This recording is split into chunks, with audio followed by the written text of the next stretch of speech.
Thank you ஓஷா and rayon. காலையிலே வந்து big pass முடிச்சுட்டு ஒரு டெடிகேஷனோட நம்ம ஈவெண்ட்டுக்கு வந்திருக்காரு. அந்த ஷோ முடிஞ்சாலே அது ஒரு 1 வீக் ஆகும் அதுல இருந்து வெளில வரதுக்கு. ஸோ மூவிலையும் வந்து ரொம்ப நாங்கள் நிறைய பேசிட்டோம், நிறைய கான்வர்சேஷன்ஸ் இருந்தது. ஸோ இந்த படத்துல இருந்து ரயானுக்கு நிறைய ப்ராஜெக்ட்ஸ் கிடைக்கணும், பிக் பாஸ்ல இருந்தும் அவருக்கு நிறைய ப்ராஜெக்ட்ஸ் கிடைக்கணும்னு நான் கேட்டுக்கிறேன். கங்க்ராச்சுலேஷன்ஸ். அண்ட் சாரா அவங்க நம்ம படத்துல நிறைய சீனியர்ஸ் ஒர்க் பண்ணியிருக்காங்க. இளவரசன் சாரா இருக்கட்டும், சாராவா இருக்கட்டும், இவங்க கூடலாம் சேர்ந்து ஒர்க் பண்ணது எனக்கு ரொம்ப ரொம்ப பெருமையாகவும் சந்தோஷமாவும் இருக்கு. அவங்க கூட காம்பினேஷன் சீன்ஸ் எனக்கு இல்லை, ஆனாலும் என்னோட படத்துல அவங்க கூட சேர்ந்து நான் இந்த படத்துல நடிச்சது எனக்கு ரொம்ப சந்தோஷமா இருக்கு.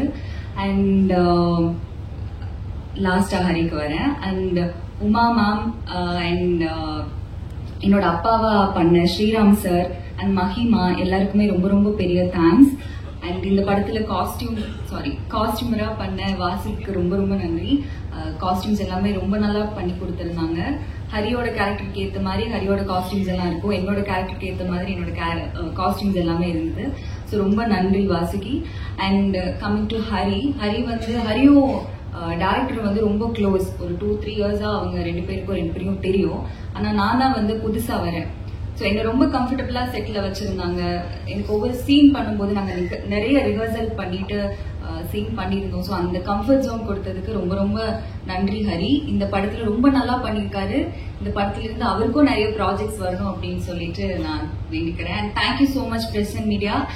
Jan 24 படம் ரிலீஸ் ஆகுது. நீங்க வந்ததுக்கு நன்றி. கண்டிப்பா படத்தை பார்த்துட்டு உங்க ஃபீட்பேக் எங்களுக்கு கொடுங்க. Thank you so much.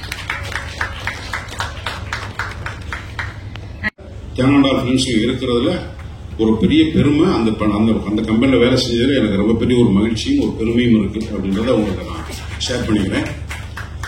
Ramanathan sir இருக்கும்போது முரளி சார் வந்து அப்பாவுக்கு உதவியா இருந்தப்ப காசியில வந்து ஒரு படம் ஷூட்டிங் நடந்தது, ஒரு கன்னட படம் ரீமேக்ல. அப்ப ராமநாதன் சார் தான் அந்த படத்தை டைரக்ட் பண்ணாங்க.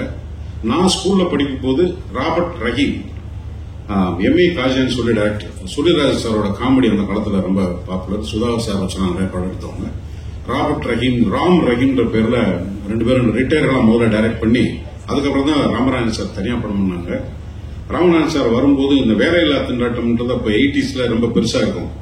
அதுக்கு வந்து ஒரு கேப்ஷன் கொடுப்பாரு, நாம் பெற்ற சுதந்திரம் தேதி காலண்டர்ல இருக்கு அப்படின்னு சொல்லி. அப்ப அந்த இளைஞர்களை வந்து அந்த ஒரு கேப்ஷன் இருக்கும், பட்டம் பரங்கட்டம் சிவப்பு மல்லி எல்லாமே ஒரு கம்யூனிஸ்ட் பேஸ் படமா தான் இருக்கும். விஜயகாந்த் சாருக்கு நிறைய அடிப்படையா பல படங்களை வந்து ஹீரோயிசமா கொண்டு வந்ததுல வந்து ராமநாதன் சாருக்கு பெரிய பங்கு இருக்கு.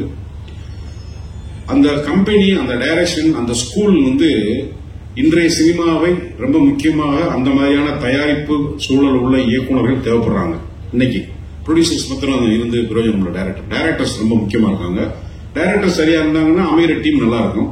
சோ அந்த மாதிரி ஒரு நிறுவனத்துல PUSR ஸ்கூல்ல இருந்து ஒரு பையன் அருண் ரவிச்சந்திரன், தம்பி சுகுமார் கொஞ்சம் எந்திரிங்க, சுகுமார் வாங்க மேடைக்கு வாங்க, உங்களை நான் சொல்லணும் சார், மேடைக்கு வாங்க.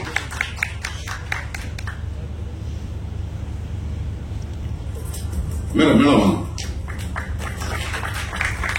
சுகுமார் வந்து PUSR அசோசியேட், அருண் வந்து அவருக்கு கீழே இந்த படத்துல தூணா இருந்து வேலை செஞ்சது சுகுமார். அதை வந்து நான் வந்து ஒரு டெக்னீஷியனாவும் சரி, ஒரு ப்ரொடியூசர் பாயிண்ட் ஆஃப் வியூ சரி, ஒரு நடிகனாவும் உனக்கு ரொம்ப மரியாதை செய்ய கடமைப்பட்டிருக்கேன் தம்பி. உன்னை மேடை ஏற்றி அவங்களை அறிமுகப்படுத்துற வாய்ப்பு எனக்கு கிடைச்சதுக்கு நன்றி. எதிர்காலத்தில் நீங்க பெரிய டைரக்டரா வரணும், என்னுடைய மனமார்ந்த வாழ்த்துக்கள். நன்றி. இத மாதிரி ஒரு சீனியரை கையாளுறதுக்கு ஒரு பக்குவம் வேணும். அருண் வந்து நல்ல டைரக்டர் அப்படின்றதுக்கு முதல்ல எனக்கு போன்ல தான் லைன் சொன்னாப்ல. அப்பாவா அப்படின்னு எனக்கு கொஞ்சம் டயர்டே, இன்னைக்கு கவர்மெண்ட்ல கூட்டி கொண்டு போய் குடும்ப கட்டுப்பாடு பண்ணிட போறாங்க, நிறைய பிள்ளை பாக்குறேன்னு அவ்வளவு பேத்துக்கு அப்பாவை நினைச்சு டயர்டா இருக்கு அப்படின்ட்டு கதை சொல்லும் போது என்னன்னா, வெறும் 2 விதமான அப்பா தான். ஒண்ணு, அப்பா செய்யறதெல்லாம் என்கரேஜ் பண்ணிட்டே மயம் பையன் பண்றத பூரா என்கரேஜ் பண்ணார், பண்ணுடா பாத்துக்கலாம். உதாரணமா குடிக்கிறாங்க, குடி, அம்மா வந்து திட்டம். சில அப்பா என்ன பண்ணுவான், இப்ப நல்லா இருப்பானா, உருப்பிடுவானா, நாசமா போனா அப்பாவே சொல்றாங்க. அந்த 2 வகையான அப்பா தான் சினிமாவோட தொண்டு இருந்துட்டு இருக்காங்க. இந்த 2 அப்பாவை தாண்டி என்ன பண்ண முடியும், என்ன சொல்ல போகும்போது ஹோலா ஒரு பிலிம்ல வந்து இந்த கேரக்டர் வந்து படம் முடிஞ்சு வரும்போது ஒரு நடிகனா இளவரசி எப்படி ஒரு கதாபாத்திரம் தேர்ந்தெடுக்கலாம்னா, படம் முடிஞ்சு வெளியே வரும்போது இந்த கேரக்டர் ஒரு சீனாவது ஞாபகம் இருக்குமா, இந்த கேரக்டர் வெளியே வரும்போது இந்த இளவரசி நடிச்சார் அந்த கேரக்டர், அவ்வளவுதான் நான் யோசிப்பேன். ஏன்னா அதுக்கு மேல ஒரு படத்துல ஹீரோ ஹீரோயினை தாண்டி, ஒரு காமெடியை தாண்டி, வில்லனை தாண்டி ஒரு கேரக்டர் ஆர்டிஸ்டுக்கு சீன் கிடைக்கிறது, கேரக்டர் கிடைக்கிறது கஷ்டம். பட் இந்த படத்தை ஒதுக்க முடியல. அந்த பையன் பிரசன்ட் பண்ணும்போது ஷார்ட் ஆர்டரா சொன்னாப்ல. நான் அடிப்படையா ஒரு கேமராமேன் இருக்கும்போது ஒரு சீனை கேட்கும்போது ஷார்ட் ஆர்டரா சொல்லும்போது மண்டையில படம் ஓட ஆரம்பிக்கும். அருண் சொன்னதுக்கு அப்புறம் நான் எதுவுமே இல்லை சரிப்பா அப்படின்னு போயிட்டு ஃபர்ஸ்ட் டே சீன் வந்து பண்ணும்போது இந்த ஷாட் இது வரைக்கும், இந்த ஷாட் இது வரைக்கும், இந்த ஷாட் இது வரைக்கும் சொல்லணும்னா ஒரு டைரக்டரோட கிளாரிட்டி, ஒரு ப்ரொடியூசருக்கு என்ன தேவைன்னா இன்னைக்கு எடுக்க போறது சீன் என்ன, இன்னைக்கு போட்டிருக்க பிரேக் டவுன் என்ன, யார் யார் நடிகர், எத்தனை மணிக்கு வரணும், எப்ப போகணும், இன்னைக்கு இந்த சீன் இந்த லொகேஷன் முடிஞ்சிருமாங்கிறதுக்கு ஒரு டைரக்டர் கொடுத்துட்டா இன்னைக்கு சப்பா ஒரு பெரிய இமாலய சாதனை வந்தது மாதிரி இருக்கும் ப்ரொடக்ஷன். ஏன்னா எந்த சீன் எப்படி முடியுது என்ன முடியும்னு தெரியல. நடிக்க போகும்போது 3-4 கேமரா இருக்கு, வேற ஆங்கிள் வருது, வேற வேக்கிங் வருது, எந்த ஷாட் மாஸ்டர் ஷாட்டா வரும், எந்த ஷாட் எங்க இன்டர்கட் ஆகும்லாம் தெரியல. ஆனா இந்த படத்துல அந்த குழப்பமெல்லாம் வேலை செஞ்ச அருண் உனக்கு நான் ரொம்ப நன்றி கடமைப்பட்டிருக்கேன். இன்னைக்கு சினிமாவுக்கு தேவை அருண் மாதிரி பி வாசு சார். பி வாசர் ஏன் அடிக்கடி பி வாசர் சொல்றேன்னா எடிட்டோரியல் டைரக்டர். நான் சொன்னேன் இல்லையா இன்னைக்கு ஷெட்யூல் பி வாசருக்கு நடிக்க போனாலோ அல்லது கேமராமேனா போனாலோ டேட் இத்தனை தேதியிலிருந்து இத்தனை தேதிக்கு டைம் சொன்னா அந்த டைம் நீங்க கிளம்பி போயிடலாம். அவ்வளவு ரெஸ்பான்சிபிள் பர்சன். ஒரு ஸ்கூல் வாசு சார்ங்கிறது பாரதி ராஜா மாதிரி, மணிரத்னம் மாதிரி வாசு சார்ங்கிறது ஒரு பிராண்ட்னா எடிட்டோரியல் டைரக்டர், டிசிப்ளின் டைரக்டர். அதுக்கு எனக்கு தெரிஞ்சு அவருடைய இடத்தை ஃபில்அப் பண்றதுக்கு இந்த தலைமுறை டைரக்டர் வாய்ப்பு கிடைச்சா மிகப்பெரிய அதிர்ஷ்டசாலி. அத்தனை ஹீரோஸோட ஒர்க் பண்ணிருக்காரு, அத்தனை நிறுவனோட வேலை செஞ்சிருக்காரு. ஒரு டைரக்டர் அவ்வளவு நாள் ஜேர்னி பண்றதுல அவ்வளவு சாதாரணமா கிடையாது. வாஸ் சார் உங்களுடைய பிளெஸிங்ஸ் இந்த பசங்களுக்கு இருக்கிறது எப்பவுமே ரொம்ப நன்றி சார். இந்த படத்தில் நடிக்கும் போது வந்து தம்பி ஹரிபாஸ்கர் ஃபர்ஸ்ட் டே வந்து எனக்கு ஒரு பெரிய யூடியூப்ல நமக்கு வந்து யூடியூப் இன்ஸ்டாலாம் வந்து இப்பதான் நான் பார்க்க ஆரம்பிக்கிறேன். அதுக்கு முன்னாடி எனக்கு பெரிய அறிமுகம் இல்லை. அது சினிமாக்காரங்கிற திமிரில் இல்லை. அது மேல நமக்கு எலக்ட்ரானிக் இதுல வந்து மேக்சிமம் வாட்ஸ்அப் இல்லைன்னா ஏதாவது படங்கள் சினிமா பார்த்த விமர்சனத்தோட அதிகமா பார்த்தது இல்லை. பட் ஹரிபாஸ்கர் அதுல பேசுறாருன்னா யூடியூபர்ஸோட நிறைய பேர் நடிச்சிருக்கேன். அவங்க என்னன்னா அவங்க ஸ்டார்ட் கேமரா அவங்களே பேசிடுவாங்க. அவங்களுக்கு எங்க ரியாக்ஷன் சேஞ்ச் பண்றது எதுவும் வராது. ஏன்னா அவங்களுக்கு ஒரு லைவ் அவங்க பேசி பழகிடுவாங்க. எந்த இடத்துல என்ன மாடுலேஷன் வரணும், இந்த மாடுலேஷன் இப்படி கட் பண்ணலாம், எந்த இடத்துல பாஸ் விடணும், இந்த கண்டிஷன்லாம் யூடியூபரா இருக்கும்போது தெரியாது. ஏன்னா அவங்க பேசிடுவாங்க. ஆனா சினிமாவுக்கு வரும்போது டைரக்டரோட கட்டுப்பாட்டுல இந்த வசனத்தை இப்படி பேசணும், இந்த இடத்துல நீ பிரேக் பண்ணு, அவங்க அந்த இடத்துல பேசுவாங்க. அவங்க பேசும்போது நீ சும்மா நின்றக்கூடாது, உன் கை எங்க இருக்கணும், கால் எங்க இருக்கணும், இவ்வளவு இன்ஸ்ட்ரக்ஷன் வரும்போது கன்ஃபியூஸ் ஆயிடும். சினிமாவில் ஆக்டிங்க்கும் யூடியூபர் தனியா பண்றதுக்குமான வித்தியாசம். அதாவது சினிமாவில் இருக்க போற அறிவாளி அவங்க கம்மின்றதா சொல்லவில்லை. அந்த பட பயிற்சி, நடிப்பு பயிற்சி. ஹரிபாஸ்கர் வரும்போது சின்ன சின்ன ரியாக்ஷன்ஸ் வந்து ஃபர்ஸ்ட் டே அப்சர்வ் பண்ணும்போது டக் டக்குன்னு நீங்க ட்ரெய்லர் பார்த்துருப்பீங்க. அப்புறமா தான் நான் தம்பிகிட்ட பேச ஆரம்பிச்சு. எனக்கு அந்த பாயிண்ட பேசும்போது ஒர்க் பண்ணும்போது எனக்கு ஒரு சின்ன இன்டிமசி இருந்துட்டே இருக்கும். அந்த பாயிண்ட அவனுக்கு திட்டுறது மாதிரி இருக்கும். ஆனா அந்த ஒரு சின்ன பாசம் ஒண்ணு நம்ம நடிச்சுட்டு தான் இருப்போம். நடிக்கிறதை தாண்டி ஒரு ப்ளூடூத் மாதிரி உள்ளர போய் ஒரு கம்பியில தங்கிற ஒரு கனெக்ஷன் இருந்துகிட்டே இருக்கு அந்த கேரக்டரோட. அது மாதிரி ஹரிபாஸ்கர்ட்ட எனக்கு ஒரு நல்ல ஒரு கனெக்ட் இருந்தது. என்னோட திருமதி உமா மகின்னு சொல்லி வந்தவங்க. ஒரு ஃபேமிலி அப்படின்னா என்னன்னா வழக்கம் போல அப்பா சொன்ன திட்டுறப்பான்னு இதுல வந்து ஒரு காமெடியா போயிட்டே இருக்க படத்துல அப்பா திட்டிக்கிட்டே இருக்கும்போது டக்குன்னு ஒரு சீன்ல வந்து அப்பா என்ன பண்ணுவாரு, அம்மா கோச்சிட்டு அம்மாவுக்கு மைனுக்கு சண்டை வந்து பேச மாட்டான். இப்ப அம்மாவை மறுபடியும் சமாதானப்படுத்துறதுக்கு எப்பவுமே அப்பா மான திட்டுற அப்பா மைனை கூப்பிட்டு சமாதானப்படுத்தணும். அம்மாவுக்கு மகனுக்கு சண்டை, அப்பா கூப்பிட்டு எப்பவுமே மகனை கரிச்சு கொள்ற அப்ப மகனை சமாதானப்படுத்தி அம்மாட்ட போய் பேசுறா அப்படின்னு சொல்லணும். சீனை சொல்ல முடியாது, படத்துல பாருங்க. அந்த சீனுக்கு நான் சொன்னதுக்கு அப்புறம் கீழே இறங்கி போயிடுவார். அந்த சீன் நான் இல்ல டப்பிங்ல பாக்குறேன். போய் அம்மாவும் மகனும் பாக்குற சீன் நான் நடிகன். அந்த படத்துல நான் தான் சொல்லி கீழே அனுப்பிச்சிருக்கேன். போய் அம்மாட்ட மகன் பேசுற சீனு. மேடம் நீங்களும் சரி ஹரி ரொம்ப ரொம்ப எக்ஸ்ட்ராரியான எமோஷன் இருந்துச்சு தம்பி. எனக்கு ரொம்ப கண்கலங்கி நான் ஒரு மாதிரி திருப்பி போட்டு பார்த்தேன். அது நிச்சயமா ஆடியன்ஸை வந்து ரொம்ப டச் பண்ணணும்னு நினைக்கிறேன். வாழ்த்துக்கள். அது ரொம்ப நல்லா இருந்தது. உமா திரும்பி நல்ல எனக்கு வந்து ஒரு 2-3 படங்கள்ல நடிச்ச எனக்கு ஒய்ஃபா நடிச்சவங்க ரொம்ப என்ன சொல்றது, அந்த கேரக்டர் வந்து அவ்வளவு அழகா உட்காரும். அதுல வந்து திருமதி உமா அவங்களோட ஒர்க் பண்ணும்போது நல்ல ஒரு இன்டிமசி இருந்தது. அதே மாதிரி மகிமா நீயும் நல்லபடியா வரணும். வாழ்த்துக்கள். நான் ஒரு தமிழ் மொழி பேச தெரிஞ்ச ஒரு மேற்கத்திய அழகி லாசியா, ஒரு மேற்கத்திய அழகி. பிப்பாஸ் வரும்போது நமக்கு கொஞ்சம் உப்புன மாதிரி இருந்தாங்க. வேற ஒரு இதர் இருந்தது. அதுல இருந்த ஒரு ஸ்ட்ராங் சென்டிமெண்ட், அவங்க ஃபேமிலி சென்டிமெண்ட். அவங்க பிக்பாஸ் போகும்போது ரயன்லாம் உள்ள இருக்கும்போது எல்லாரும் வந்து தோல் உரிச்சு காட்டுற மாதிரி அங்க ஒரு பிளேயா அது கேமா நிஜமானு ஒன்னும் புரியாம ஒரு மன நெருக்கடிக்குள்ள இருக்கிறவங்களுடைய எல்லா விதமான எமோஷனும் வெளியே வரும்போது நமக்கு ஆட்டோமேட்டிக்கா அவங்களோட ஒரு நட்பு ஏற்படும். அப்படி ஏற்பட்ட ஒரு நட்பு தான் இந்த அழகியோட. எங்களோட காம்பினேஷன் கம்மி. ஆனா அதுல என்னன்னா ஒருத்தன் சந்தேகிச்சுட்டே இருக்கணும், ஒருத்தனோட வெறுப்புல இருக்கணும், டக்குன்னு லவ் பண்ணணும். அவனுடைய ஒவ்வொரு ஆக்டிவிட்டியும் வரணும். அது மாதிரி ஒரு சின்ன காம்ப்ளிகேட்டடான பெர்ஃபார்மன்ஸ் ஓரியன்ட் ரொம்ப என்ஜாய் பண்ணிருக்காங்க. வாழ்த்துக்கள் லஸ்லியா, நல்லா இருக்கணும். வாழ்க்கை ரொம்ப நன்றி. கடவுளுக்கு நன்றி, எங்க அம்மா அப்பாவுக்கு ரொம்ப நன்றி, அண்ட் பீப்புள் எல்லாரும் வந்திருக்கீங்க, உங்க எல்லாருக்கும் ரொம்ப நன்றி, அண்ட் ப்ரொடியூசர்ஸ் ரொம்ப நன்றி வரேன் நான். And first and foremost thing என்னன்னா, இன்னைக்கு தாமதம் வந்ததுக்கு எல்லாத்துக்கும் ரொம்ப ரொம்ப மன்னிப்பு கேட்டுக்கிறேன். என்னோட அதாவது நான் ஏதாவது ஒரு விஷயம் யதார்த்தமா பண்ணணும்னு நினைப்போம், யதார்த்தமா பண்ணிட்டு இருக்கும்போது டக்குன்னு அது அமைஞ்சிரும். ரொம்ப ஆசைப்பட்டு அந்த டைமுக்கு நம்ம கரெக்டா இது பண்ணணும், இது வேணும் அப்படின்னு ரொம்ப பிடிவாதமா தீர்க்கமா இருந்து அதுக்கு அது பண்ணி தீரணும்னு நினைக்கும் போது அங்க ஒரு ஏதாவது ஒரு பிரச்சனை ஒன்று வரும். காலைல அதே மாதிரி சாப்பிட்டது ஒத்துக்கலன்னு நினைக்கிறேன். ஸோ எனக்கு ஒரு மாதிரி ஸ்டமக் அப்செட் ஆயிடுச்சு. ஸோ அதனால கொஞ்சம் டிலே ஆயிடுச்சு. எல்லாருக்கும் ரொம்ப ரொம்ப சாரி கேட்டுக்கிறேன். ஃபர்ஸ்ட் ஆஃப் ஆல் இது வந்து ஒரு அமேசிங்கான ஒரு ஜேர்னி என்னோட லைஃப்ல.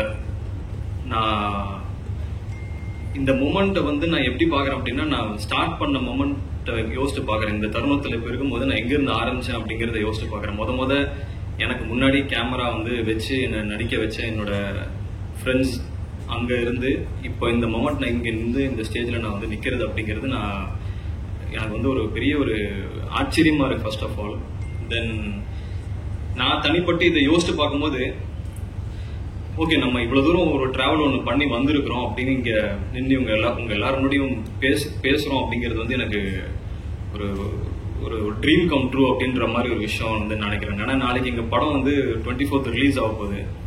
அந்த ரிலீஸ் ஆக போகுது அப்படிங்கிற மொமெண்ட் கூட வந்து இன்னும் எனக்கு ஒரு ஓகே படம் ரிலீஸ் ஆக போறன்ற அந்த இது கூட அந்த ஃபீல் மாதிரி எனக்கு இல்லை. ஆனா இந்த ஒரு ஈவென்ட் நடக்குது, இதுக்கு நம்ம பேசணும், ப்ரிப்பேர் ஆகணும் அப்படிங்கிறது வந்து எனக்கு அது ரொம்ப ரிமார்க்கபிளான ஒரு டைம் நான் பாக்குறேன். இது வந்து எல்லாரும் முடியும் பேசுறதுக்கு.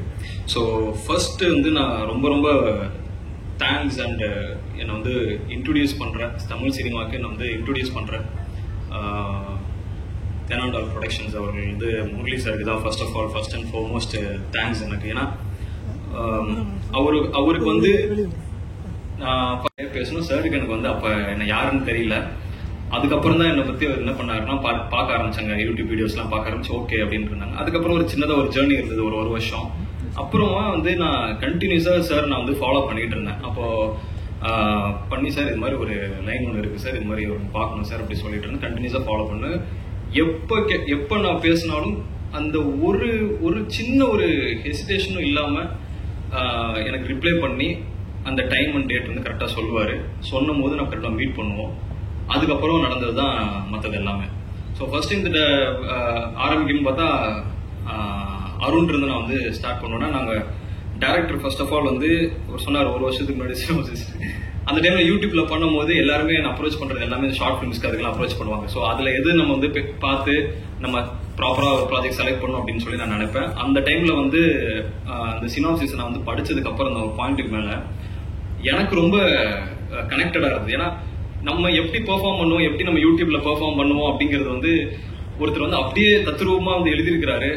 அதுக்கு ஏத்த மாதிரி ஒரு விஷயம் பண்ணிருக்கிறாருங்கும் போது ஓகே இவர் நல்லா நம்மளை பார்த்து ஸ்டடி பண்ணி வந்திருக்கிறாரு அப்படிங்கிறது தெரிஞ்சது. அப்புறம் அவர் கூப்பிட்டு பேசுனதுக்கு அப்புறம் ரொம்ப ஒரு ஒரு டேரக்டர் வந்து அப்படின்லாம் இல்லை, நாங்க 2 பேரும் பேசும்போது வந்து ஒரு ஜாலியா ஒரு பயங்கர ஃப்ரெண்ட்ஸா தான் பேசிப்போம். ஸோ அப்படி ஸ்டார்ட் ஆன ஜர்னி தான். அங்கிருந்து நாங்க ஏதாவது டிராவல் பண்ணி ஒன்று பண்ணலாம்னு நினைச்சோம். அப்புறம் அந்த மூமெண்ட்லாம் கடந்து சார் இந்த மாதிரி லைனை நான் போய் மீட் பண்ணி சொல்லணும்னு சொல்லி நானும் டேரக்டரும் போயிட்டு லைன் சொன்னோம். சார் கண்டிப்பா அந்த லைனை ஒத்துப்பாடுறேன்னு நினைக்கல. அந்த டைம்ல வந்துட்டு ஹரி இது பண்ணலாம் அப்படின்னு சொல்லி சொன்னாரு. ஸோ அங்கிருந்து ஸ்டார்ட் ஆன ஜேர்னி தான். ஸோ அப்புறம் வந்துட்டு நிதின் சார் அவரும் வந்து எங்க கூட இருந்து டிராவல் பண்ணிட்டு இருந்தாரு, அவரு கூட எங்க கூடயும் சார் கூடயும். ஸோ அவருக்கும் இந்த லைன் ரொம்ப பிடிச்சி. நிதின் சார் பத்தி சொல்லணும் அப்படின்னா என்ன பண்ணுவாருன்னா அவர்கிட்ட இனிமே அடுத்த டைரக்டர் வந்து யார் வராங்களோ மாட்டினாலும் தான் நினைக்கிறேன் நானு. அவர் வந்து என்ன பண்ணுவாருன்னா ஒரு சின்ன சின்ன விஷயங்கள் கூட இன்னைக்கு வந்துட்டு ஓகே இது பண்ண போறீங்கன்னா இது எவ்வளவு நேரத்தில் நடக்க போகுது, என்ன செய்ய போறீங்க, இதனால என்ன இம்பாக்ட் இருக்கும் அப்படிங்கறது பெர்சன்டேஜ் போட்டுருவாரு. ஸோ இப்போ நீங்க காமெடி அப்படின்னா நீங்க இப்ப என்ன காமெடி சொல்லுவாரு, இந்த காமெடி ஓகே இந்த காமெடிக்கு எத்தனை பெர்சன்டேஜ் அப்படின்னு ஒரு சொல்லிடுவாரு. இல்ல இந்த காமெடி என்ன பொறுத்த வரைக்கும் 60% தான் ஒர்க் ஆகுது, இது நீங்க 80 கன்வெர்ட் பண்ண அப்படிங்குவாரு. ஸோ அந்த அந்த அவர் வந்துட்டு ஃபுல்லாக இன்ஃபர்மேஷன் டெக்னாலஜியில் படிச்சிருக்கிறப்போ ஃபுல்லாக அந்த பெர்சன்டேஜ் வைஸில் வந்துட்டு அவர் பேச ட்ரை பண்ணுவார். நமக்கு வந்து பகிர்ந்தார் ஏன்னா இப்படி ஏற்றுறது அப்படிங்கிறது. அப்புறம் டேரக்டர் நான் சொல்லுவேன் இந்த மாதிரி நிறைய இன்னும் தேவைப்படுதுன்னு கேட்குறாங்கன்னு சொல்லி மறுபடியும் நிறைய ரீஒர்க்லாம் பண்ணி தான் அந்த ப்ராஜெக்ட் நம்ம பண்ணோம். ஸோ அங்கேருந்து மறுபடியும் இந்த மிஸ்டர் ஹவுஸ் கீப்பிங் வந்து நம்ம ஸ்டார்ட் பண்ணி ஒரு ஷூட்டிங்லாம் ஃபர்ஸ்ட் டே நாங்கள் அங்கே போகும்போது எனக்கு எப்படி இருந்ததுன்னா ஒரு ஒரு ப்ராஜெக்ட் நம்ம செட் பண்ணோம். ஒரு ஃபர்ஸ்ட் ஒரு 1.5 months வந்து ப்ரீ ப்ரொடக்ஷன் பண்ணி முடிச்சிட்டோம் ஓகேன்னு சொன்னதுக்கப்புறம் தென் ப்ரொடக்ஷனாக வந்து ஸ்டார்ட் பண்ணும்போது எனக்கு அந்த முதல் நாள் மொமெண்ட்டே வந்து ஷூட்டிங் போகிறது எனக்கு ஒரு ரொம்ப ரொம்ப ஒரு புதிய அனுபவமாக இருந்தது. தென் சார் அதை ஆசீர்வாதம் வாங்கிட்டு நான் ஃபர்ஸ்ட் ஷார்ட்டே நான் நடித்தேன். ஸோ இப்போ வரையும் அதை மறக்க முடியாது. ஸோ அங்கேருந்து இந்த வரையும் நான் முடிச்சிருக்கேன். எனக்கு இந்த மொமெண்ட்டில் இங்கே பார்க்கும்போது நாங்கள் காரில் இப்படி வந்துட்டு இருந்தேன். எனக்கு இந்த என்னடா இது மாதிரி லேட் ஆயிடுச்சு கடன் வந்துட்டு இருந்தோம். வந்து நின்னா ப்ரெஸ் பீப்பிள் நீங்கள் வந்து இவங்க எல்லாருமே கேமரா வச்சு பக்குன்னு இப்படி நின்ட்டாங்க.